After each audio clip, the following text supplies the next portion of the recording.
আসসালামু আলাইকুম প্রিয় এইচএসসি পরীক্ষার্থী শিক্ষার্থী ভাই ও বোনেরা, যারা আগামী 30শে জুন থেকে পরীক্ষা দিবা। 30শে জুন 2024 থেকে শুরু হতে যাচ্ছে এইচএসসি পরীক্ষা 2024।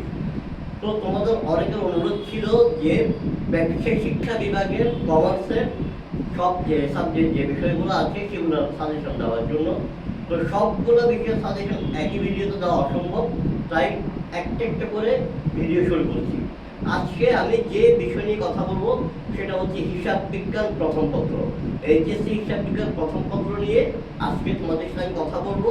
কোন অধ্যায়গুলো পড়লে পাস করতে পারবা, কোন অধ্যায়গুলো পড়লে মোটামুটি ভালো করতে পারবা, আর কোনগুলো পড়লে A+ পাবা, সবগুলো নিয়ে আলোচনা করবো। যদি একটু ধৈর্য ধরে শুনো, ইনশাআল্লাহ উপকৃত হবে। প্রথম কথা হচ্ছে তোমাদের যে সিলেবাস, শর্ট সিলেবাস। যে শর্ট সিলেবাস অধ্যায় আছে 7টা, 1 2 3 4, 4টা 7 8 9, আরো 3টা, মোট 7টা অধ্যায়।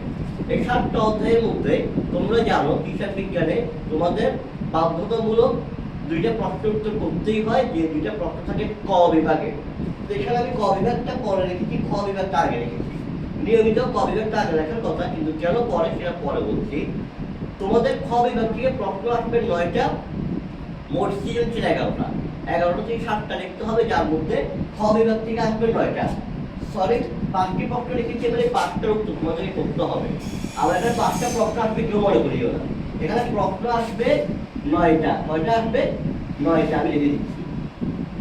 খ বিভাগ থেকে প্রশ্ন আসবে 9টা, ক বিভাগ থেকে 2টা। 9 যোগ 2 মোট 11টা। 11টার মধ্যে তুমি চাইলে যে কোনো 7টা উত্তর করতে পারবা না।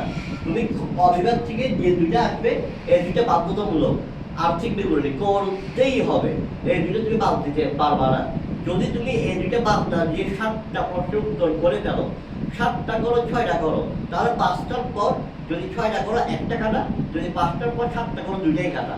অর্থাৎ তুমি চাইলে যদি বলো আমি খ বিভাগ থেকে 7টা করে দিব, তাহলে তোমার 5টার পরে খ বিভাগ থেকে প্রশ্ন আসবে 9টা, তুমি করতে পারবা সর্বোচ্চ 5টা। খ বিভাগ থেকে 9টা থেকে 5টা করবা, ক বিভাগ থেকে 2টাই করতে হবে, মোট 7টা প্রশ্ন উত্তর করতে হবে। অনেকেই এটা আমরা সবাই জানি, তাও অনেকেই প্রশ্ন বারবার করে যে যদি আমি খ বিভাগ থেকে 6টা দিয়ে দিই, 5টার উপরে একটা দিলে একটা সৃজনশীল, যদি কোনো সৃজনশীলে ক নম্বর রাখো ওইটা পুরোটা খারাপ। কেন? কারণ খ বিভাগ থেকে করতে পারবে 5টা। আশা করি এখানে আর বেশি কথা বলার দরকার নেই। এবার আসো তোমরা কোন কোন অধ্যায়গুলো করবা। এখন দেখো, যারা ভিডিওটা দেখছো তারা যে যার অবস্থা জানো, আমি সবার অবস্থা জানি না। কেউ হয়তো পাস করার জন্য একটা সাজেশন খুঁজতেছো, কেউ মোটামুটি ভালো রেজাল্টের জন্য, কেউ A+ পাওয়ার জন্য। এখন যারা পাস করার জন্য তোমরা পড়াটাকে একান্তই করো নাই, শেষ মুহূর্তে ICU রোগীর মতো অবস্থা, তাদের জন্য বলবো যারা পাস করতে চাও, যাদের ভালো রেজাল্ট করার উদ্দেশ্য না। এখন অনেকে বলতে পারেন যে আপনি কেমন মানুষ, শুধু পাস করার জন্য সাজেশন দিচ্ছেন। আমি আবার বলছি, পাস করার জন্যও বলবো, মোটামুটি ভালোও বলবো, A+ পাওয়ার জন্যও বলবো। কারণ অনেকে পাস করার জন্য আসে না ভাই।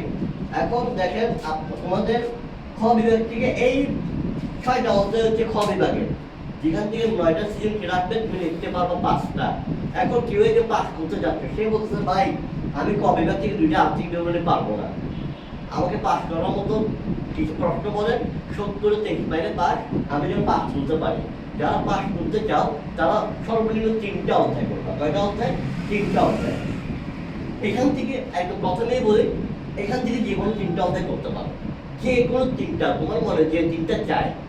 তবে তুমি যদি বলো স্যার আপনি বলে দেন, তাহলে আমি তোমাকে বলবো তুমি চাইলে 1 2 3 এই 3টা অধ্যায় করতে পারো। 1 2 4 এই 3টা অধ্যায় করতে পারো। 1 2 8 এই 3টা অধ্যায় করতে পারো।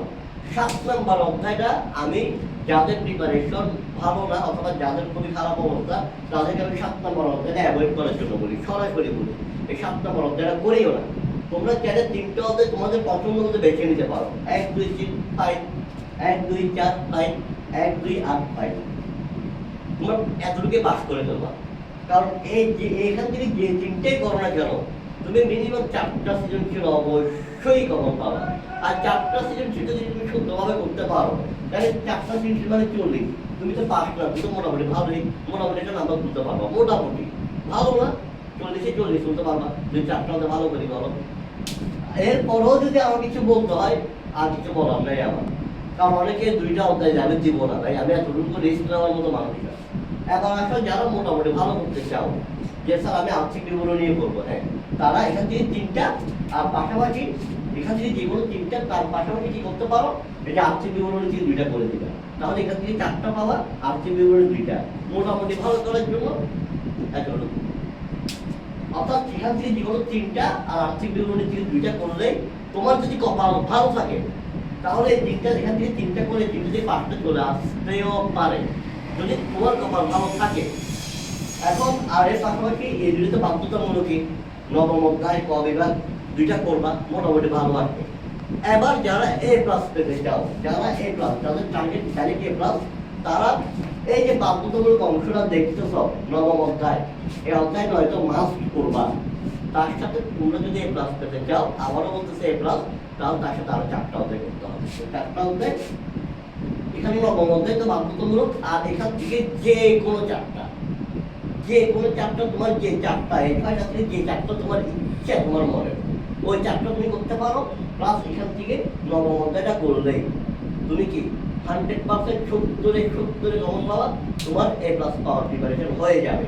এখন এখান থেকে কোন 4টা নিবা, যেটা তুমি জানো, যে বলো স্যার যে কোনো 4টা নিলে এখান থেকে 5টা কমন পাবো, 100% পাওয়া। কারণ তোমার এখানে অধ্যায় আছে 6টা, প্রশ্ন আসবে 9টা, তো তুমি 4টা করে 5টা অবশ্যই অবশ্যই অবশ্যই কমন পাবা। আর এখানে তো 2টা বাধ্যতামূলক। তো তোমরা যারা এ প্লাস পেতে চাও, তারা এখান থেকে 4টা, আর এখান থেকে এই বাধ্যতামূলক একটা, 5টা অধ্যায় করলেই তোমরা এ প্লাস পাওয়ার সম্ভাবনা অনেক বেশি। আমি বারবার করে ব্যাখ্যা করলাম, একই কথা অনেকবার রিপিট করেছি, না বললেও হতো, কিন্তু বারবার রিপিট করার কারণ একটাই, তোমরা যদি কোথাও না বুঝো, তাহলে কি যেন ভালোভাবে বুঝতে পারো। তো এটা ছিল সাজেশন। আর এমসিকিউ, এমসিকিউর জন্য আমি সাজেশন দিচ্ছি ইচ্ছুক না। এমসিকিউর জন্য তোমরা যে অধ্যায়গুলো আছে, এগুলোর অন্তত বেসিক জ্ঞানটা তোমার থাকতে হবে। ম্যাথ রিলেটেড সবটা এমসিকিউতে আসবে, ম্যাথ রিলেটেড সবটা এমসিকিউতে আসবে। তুমি যদি 70 যদি তুমি 60-র মতো পেয়ে যাও, তাহলে আর লাগে 20 এ প্লাস পাওয়ার জন্য। এই 30 এমসিকিউ, 30-এ 20 করা কোনো ব্যাপার বলে আমি মনে করি না। আর পাস করার জন্য এমসিকিউ যারা বলে যে ভাই ওই যে যারা আইসিইউ রোগী, ভাই পাস করলে করবো, আবার তাদের মধ্যে সেম অধ্যায় মানে সেম সাজেশন, ভাই যে কোনো 3টা অধ্যায় সাবজেক্ট টিভও দেখো, ক্রিয়েটিভিটির জন্য, সৃজনশীলের জন্য দেখো, এমসিকিউর জন্য দেখো। পাশাপাশি এই যে আর্থিক বিবরণী দেখতেছ, এখান থেকে 4 থেকে 5টা এমসিকিউ আসবেই আসবে, ওগুলো দেখতে পারো। আর যারা পাস করার জন্য, আমার বলছি পাস করার জন্য এমসিকিউ দেখবা, তারা সৃজনশীলের জন্য যে 3টা অধ্যায় দেখবা, ওগুলো তো দেখবা এমসিকিউর জন্য, পাশাপাশি আরেকটা অধ্যায় বাড়ায় দেখবা।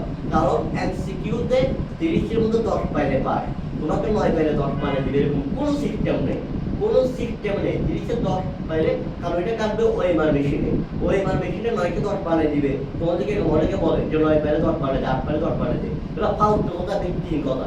কারণ আমি অনেকজনকে দেখেছি 1 নাম্বারের জন্য ফেল করছে, তাই ওইখানে 1 নাম্বার বাড়ায় যাওয়ার কোনো সুযোগ নাই। তাই এমসিকিউর প্রতি সাবধান, আমি আবারও বলছি সাবধান।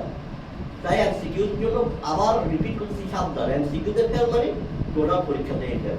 সেই জন্য এমসিকিউর জন্য যারা অংশ বেশি খারাপ, এখান থেকে 3টা অন্তত দেখবা, আর পাশাপাশি আরেকটা অন্তত দেখতে পাবে। আর এই অন্তত 4 থেকে 5টা আসবে। ধন্যবাদ সবাইকে, আসসালামু আলাইকুম।